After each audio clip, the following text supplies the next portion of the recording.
Ya baik, sebelumnya Assalamualaikum warahmatullahi wabarakatuh. Perkenalkan, nama saya Arseva Putra Wijaya dari kelas TRI 3C dengan NPM 24782071. Di sini saya akan membuat video hands-on mata kuliah Network Programming 2 pada week 13 tentang State-Based Network Automation and Compliance. Di sini untuk deliverables videonya itu menampilkan, menjelaskan, dan menjalankan setiap script yang digunakan. Di sini ada 5 script. Yang pertama ada inventory YAML, desired state, deploy config, getter facts, ataupun dan juga check compliance. Di sini siapkan topologi seperti ini dan set IP dari semua device termasuk menggunakan DHCP. Nah, di sini kita cek dulu.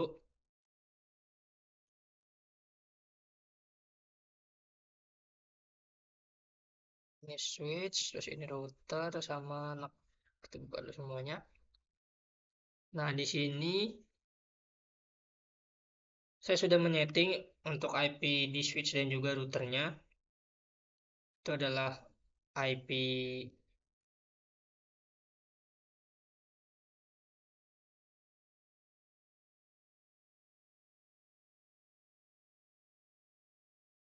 IP DHCP.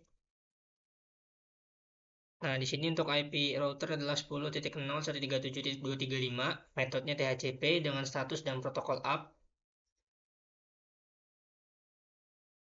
Ini switcher kenapa nggak bisa dibuka ya? Bentar ya. Kita matiin dulu. Terus hidupin lagi.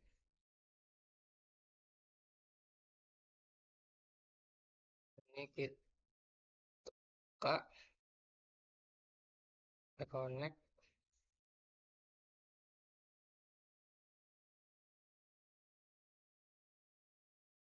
Ini coba kita ini apa lagi. Nah, kita gedein. Untuk di switch itu ialah IPDC unsigned. Oke. Nah, di sini kita sudah dapat IP DHCP-nya saya sudah men-setting. Jadi IP address yang didapat adalah 10.0.137.123. Di sini saya juga sudah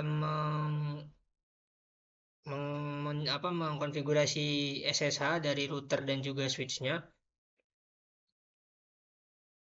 Kita tes untuk ke router ya. Coba 10.0.137.3 SSH SEPA 10.0.137.235 Polinela. Nah, sudah bisa SSH.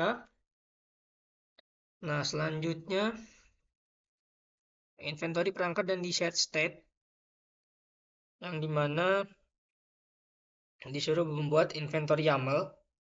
Nah, inventory YAML sendiri ini isinya daftar perangkat yang sudah ataupun yang sesuai dengan topologi yang saya buat. Kita lihat aja di LS dulu, kita cek. Nah, di sini saya sudah membuat inventory YAML, cat inventory YAML. Nah, di sini berisi informasi mulai dari unsable host, unsable user, unsable password, unsable connection, unsable network OS, beacon method dan beacon password. Nah, di sini ini isi semua dari perangkat router 1 dan ini isi dari perangkat switch 1. Nah, dari IP, username dan juga password. Lalu selanjutnya clear dulu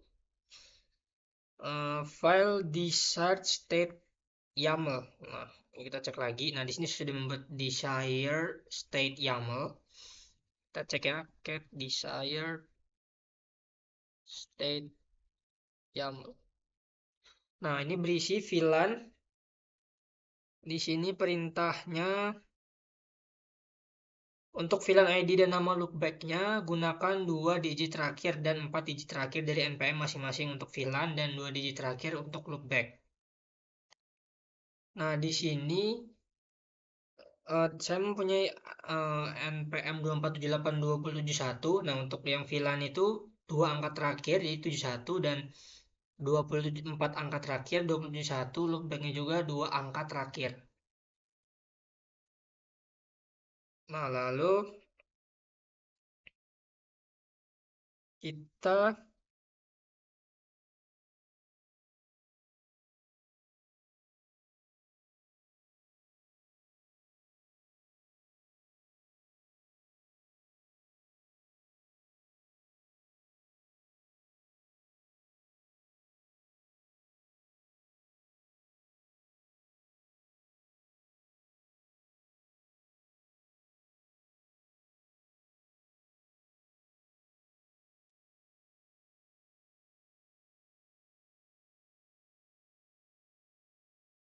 coba jalanin desired state YAML-nya ya. Di sini menggunakan Ansible, min playbook, min i desired state YAML, kita enter. Nah, di sini kita coba lanjut ke script berikutnya, yaitu deploy config YAML ya, yang dimana untuk mengirimkan konfigurasi ke switch dan router. Kita clear dulu ls, kita cek cat deploy config.yaml. Nah, di sini berisi name deploy VLANs and loopback, hostnya untuk kesemuanya, lalu force file di set state YAML yang di sini ya, yang tadi sudah saya buat menggunakan angka beberapa digit dari NPM dengan perintah configure terminal. Untuk router 1 interface loopback, dan untuk switch itu VLAN, name VLAN. Jadi untuk iOS VLAN sendiri, task pertama menggunakan membuat VLAN tuh di switch menggunakan modul iOS VLAN. Lalu task kedua ini yang tadi router itu menggunakan iOS interface. Lalu sekarang kita coba jalanin Ansible min playbook inventory YAML deploy config YAML. Bentar.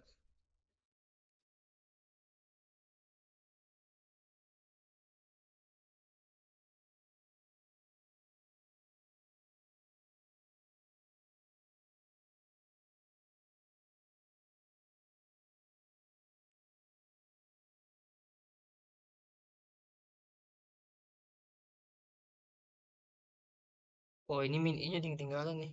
Min i harusnya di sini ya. Min i. Nah, sini skipping router 1 item ID 7121 karena VLAN digunakan di switch, makanya di skip. Nah, dia oke ketika ke switch. Item 71 dan item 2071. Skipping switch untuk configure loopback on routernya. Nah, di sini play recap. Statusnya untuk router 1 dan switch 1 oke, dan juga skipnya sama-sama statusnya 1.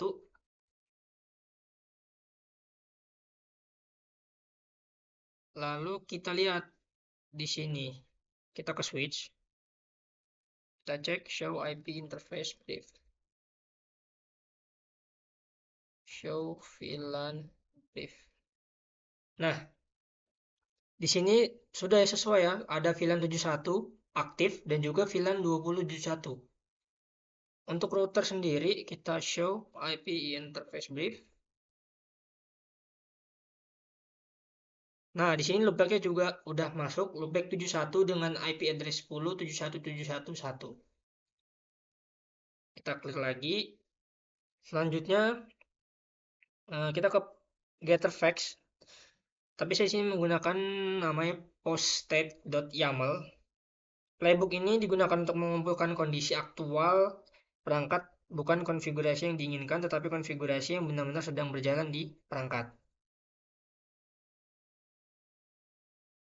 Nah, ini kita coba cap dulu ya. Poststate.yaml. Nah, di sini menggunakan modul iOS facts. Playbook ini mengumpulkan hostname, version, serial number, dan juga hardware info. Semua data ini disimpan dalam bentuk dictionary. Nah, di sini ada name, save, output to JSON file.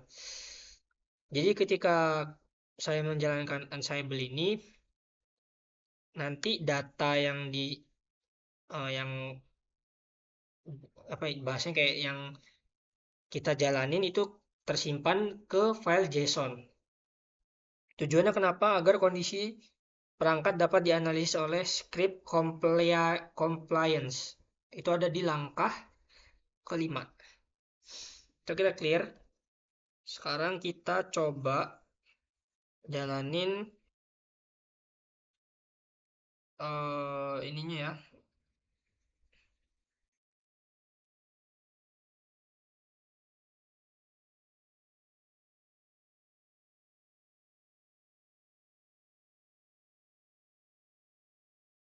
Posted YAML-nya ya. Ansible. Ini aja tadi kita ganti jadi poststate.yaml.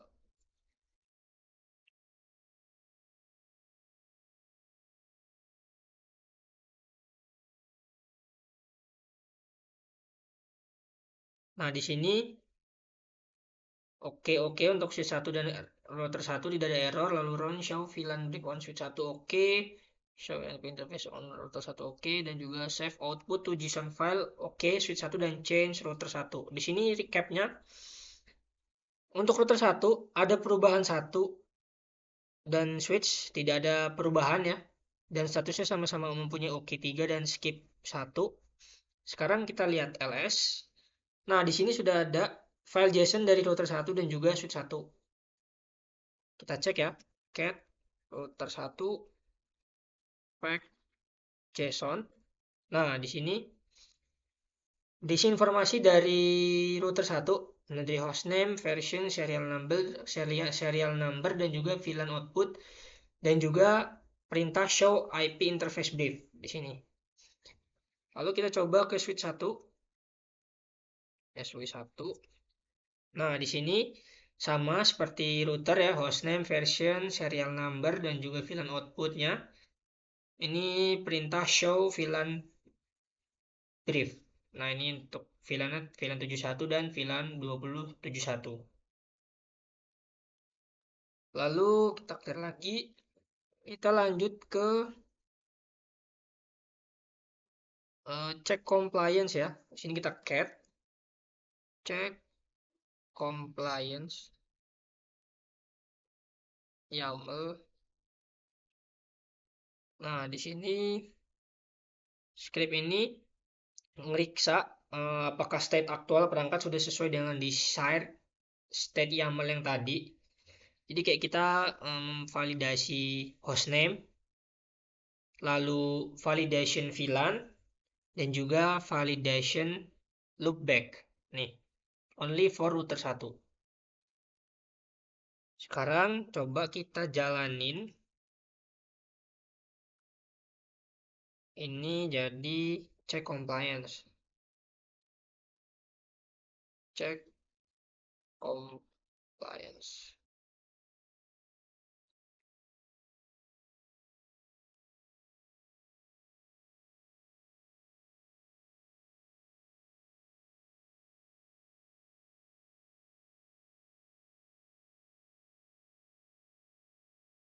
Oke, di sini Untuk validate hostname-nya itu oke semua statusnya untuk kedua perangkat. Hostname-nya oke dan juga hostname switch-nya oke. Lalu VLAN untuk switch 1 juga oke dan skip untuk router 1.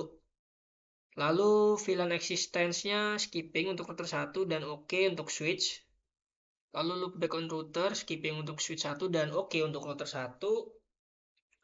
Dan router 1 loopback-nya berhasil and oke. Untuk skipping untuk switch 1 ada skip. Jadi sini play recap-nya. Untuk router 1 dan switch 1 sama-sama mempunyai status oke 4 dan skip-nya 2. Jadi kalau semuanya udah berhasil, hasilnya akan menampilkan status valid untuk VLAN, loopback, dan juga hostname. Nah, kita clear lagi. Kita ke langkah yang terakhir yaitu state drift atau perubahan manual. Sekarang kita coba ubah. Kita masuk ke router dulu ya. SSH, Seva 10.0.137.123 Polinella. Untuk switch ya, kita coba kasih perubahan kayak kita hapus no VLAN 2071 and lalu WR exit. Kita lanjut juga ke router 235 ini Polinella config T. Hostname-nya kita ubah, coba menjadi R1 berubah coba. Kayak gini R1 berubah. Lalu N WR exit. Kita clear dulu. Sekarang kita coba jalanin lagi post state-nya ya. Mana post state ataupun getter facts tadi. Nah ini. Kita jalanin lagi.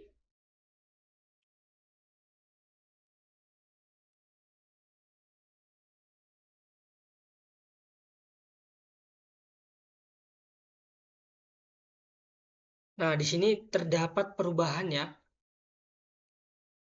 Di output to JSON filenya. Untuk router 1 dan switch 1 sama-sama mengalami perubahan karena yang tadi sudah saya ubah ya. Untuk di switch menghapus VLAN 271 dan untuk router mengubah hostname. Lalu kita coba jalanin compliance buat ngecek perbedaannya. Kita clear dulu biar rapi. Compliance. Enter.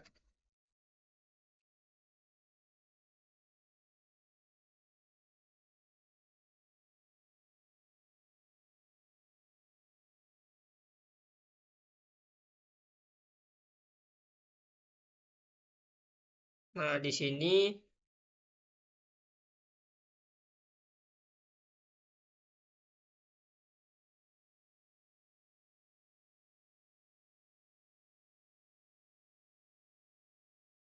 hostname-nya berubah ya, menjadi R1 berubah. Lalu untuk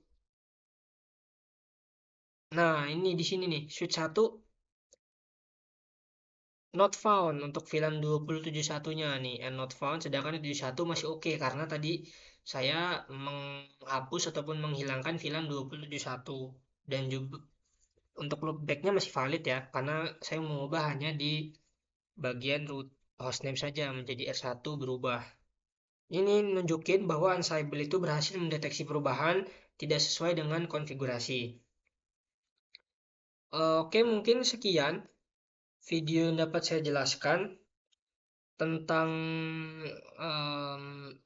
state-based network automation and compliance pada minggu ke-13. Kurang lebihnya saya mohon maaf. Saya akhiri. Wassalamualaikum warahmatullahi wabarakatuh.